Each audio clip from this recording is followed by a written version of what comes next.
Good morning, good afternoon, good evening, wherever you are in the world. Philip here, coming to you from Chiang Mai in northern Thailand at our family's lovely, peaceful, bucolic tea tree house, half an hour from the city centre.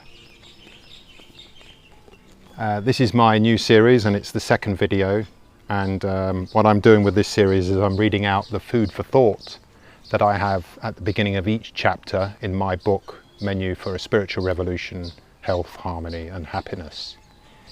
And there's 19 chapters, and I read, at the beginning of each chapter I wrote one or two food for thoughts to get you thinking before you read the main chapter. And this actually mirrors the way I approach my teaching work in the classroom. I don't like to tell people what the knowledge is or what they know or what they should know, because to be honest, human beings actually know so much more than we think we know. So my job is more of a facilitator or an enabler or a weeding it out of you kind of thing. I ask pertinent questions or give you some food for thought which triggers your curiosity or your thinking, and then you find out that you know more than you thought you knew because I've made you conscious of this particular topic. So that's the idea. So what I'm going to do, and we'll make this a habit now, is that I'm going to read out the food for thought, and today there's two, and then when I've read them out, I'm going to invite you to pause the video and replay them if you need to, if you can't remember, or write them down with a pen in your notebook, and then pause the video and think about it yourself. So there's two food for thoughts in this chapter. I'm going to read them out now. I'll ask you to pause the video, think about them yourself, and you know what comes up in your mind, what do you think about, and then when you're ready, press the play button again and you can hear what I have to say about them. Now, some of them I wrote years ago. The book was published a year or two back, but it took me quite a few years to write the book. So I don't know what I was thinking at the time, probably similar today. So let's get with it. This is chapter 2, and the title of chapter 2 is Some Bad News and the Good News. We've got two food for thoughts. So here they are. The only guru you need is you. Don't be a Buddhist, be your own Buddha. Others can medicate you. Others can mediate for you, but only you can meditate for you. Meditation is your own medication and mediation in life. And the second one, ignorance in a land of milk and honey may well be bliss. Ignorance on planet Earth at the outset of the third millennium is far too dangerous to entertain. So if you'd like to pause the video and do your own thinking for a few minutes, and when you're ready, press the play button again.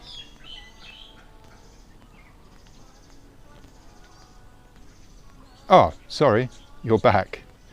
Just joking, doing a few neck stretches. It's very good. I do so much work at the computer that it's very important to take breaks, and sitting down a lot as well.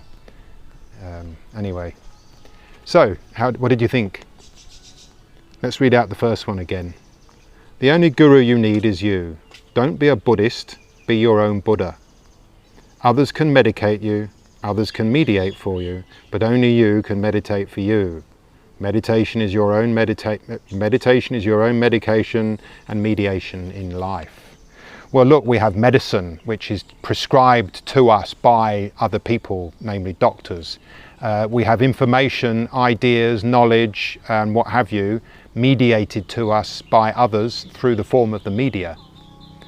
So medication and mediation come from medicines and media, and they come from other people. And in our schools, we were brought up and conditioned to trust external authority. And we have, accordingly, we have little trust in ourselves. So this is why in recent years there's been this huge explosion of demand for meditation in Western busy, stressed countries, the people in busy, stressed countries, and everybody wants to get on the meditation bandwagon, but nobody really knows how to do it or what to do and how it works and so on. And it's very difficult to stop thinking, which is what everybody thinks meditation is, when all we're doing is being busy all the time. You can't go from super busy to super not thinking in one step. You can't go from 100 miles an hour to 1 mile an hour inside a split second. It doesn't work. So we have to, and because we've been trained in the external authority approach, and we don't trust ourselves, and we feel that we're not good enough and not worthy enough, and we don't have the answers, and always the answers are out there. So this is why media and government and science and academia have an undue influence over us, and especially so if you went to university and studied a course, because now you come out and you're trained in this or that, and you now take yourself to be the expert who others should consult. But what about ourselves? What's inside ourselves? What's inside your mind? What's inside your body? What's inside your soul, inside your heart?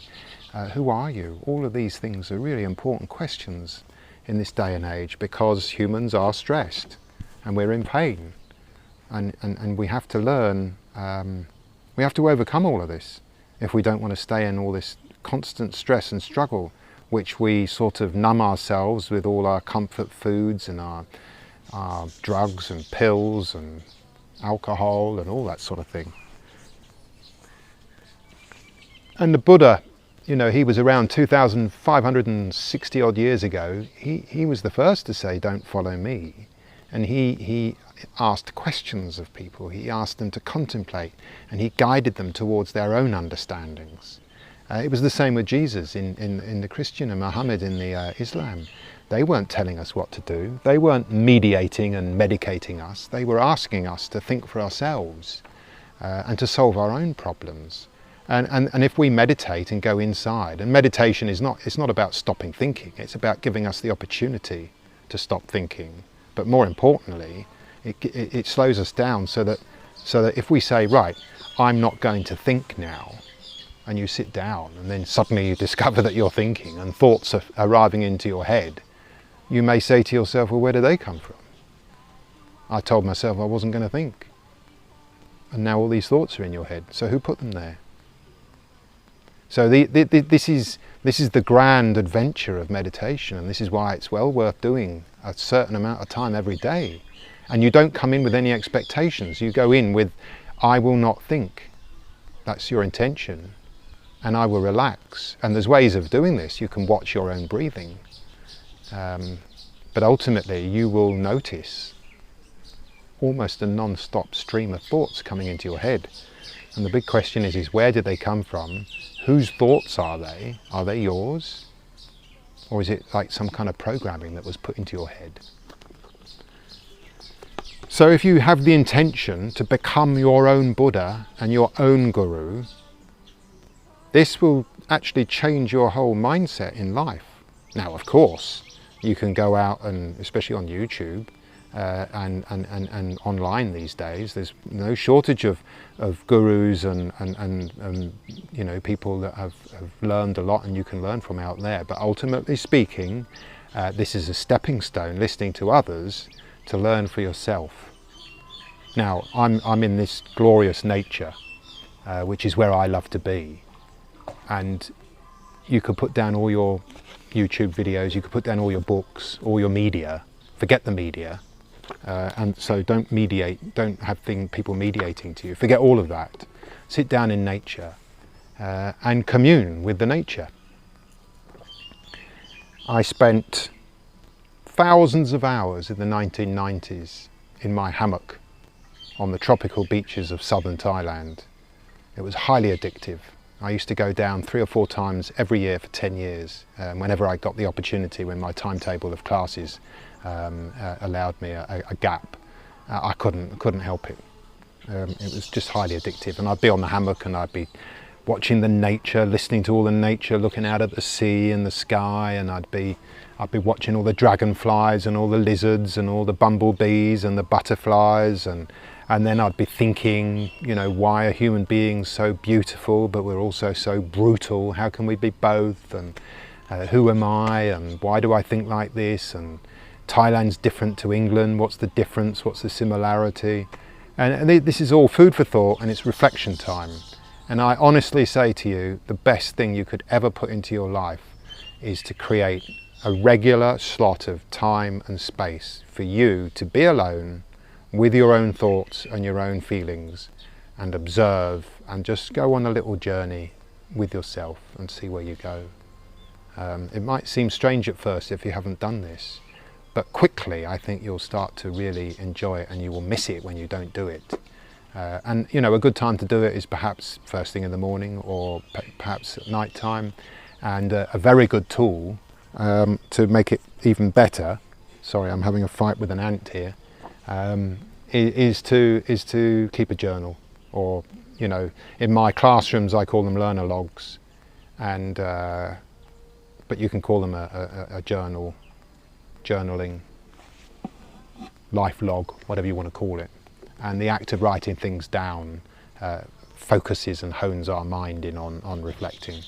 So that's what you can do there. So yeah, by all means find lots of decent gurus, but don't follow them, learn from them, and then become your own guru. That's the intention. So get help from other people, but by putting yourself in your own time and space, you can start to download all kinds of intuitions and instincts and understandings you never knew you had, because you're allowing yourself time and space, and our busy lifestyle doesn't do that. Quickly on the second one, ignorance in a land of milk and honey may well be bliss, because it's a land of milk and honey. So there's nothing wrong, is there? So if whatever you don't know doesn't matter, because everywhere there's milk and everywhere there's honey. So life is wonderful, dandy. Ignorance on planet Earth at the outset of the third millennium is not milk and honey. Well, it is, but you know, it's still milk and honey, but not really. That's not our perspective or perception. Ignorance in this current moment of time for humanity is downright dangerous, and you can lose your life with ignorance as well. So ignorance is not good to entertain. However, according to me, our school systems condition us into ignorance. They don't teach us how our body works, nor how our mind works. They don't teach us how the web of life works. They don't even teach us that we're all intimately interconnected. So you and me are connected through the airwaves anyway, and now through this video and through me talking and you listening and so on. These connections are everywhere. You are not isolated, you are not disconnected, you are not alone, you are not separate. And our ignorance is that we are separate, isolated beings. This is why there's so much unhappiness, loneliness, frustration, powerlessness, all that sort of thing. Because when the milk and honey disappeared and the bad times rolled in, we haven't got the skills, we haven't got the know-how, we are ignorant. What do we do? And then what are we going to do? Wait and rely upon the very experts that brought us all into this trouble? Because the experts themselves, they went to the same schools, didn't they? They don't know what's inside them, unless they've done the reflection work. So yeah, be your own guru, be your own Buddha, learn to do it, take time out to reflect and become aware of yourself. This is the best tool you can have, best learning tool. One of my favourite quotes before I say goodbye on this video: observe others and learn about yourself. Observe yourself and learn about others. Try it, see what happens, because to some extent we're all the same. That's our conditioning. It's our uniqueness that counts. And are you being your unique self, or are you trying to fit in with the society mould that we've all been shaped to fit into? Are you realizing all your dreams? Are you sharing all your talents with the world? Are you doing what you want to do? Is your work hard work, or is it your vocation in life? What is it that you like doing? What is it that you're good at? Put it into your life, more of it, get it in there. This is the way to go. And the pain of 2020 is our motivation, our driving force to make the changes, and it's my job with the book I wrote and these videos to help try and inspire you to making the changes. And in chapter 1 I quoted Gandhi, be the change that you would like to see in the world. There you go, make it your intention, see what happens. So that's the second video. I'll be back next time with chapter 3, and until then I bid you a wonderful time. If you like my channel, do please subscribe, comment. I will reply to you.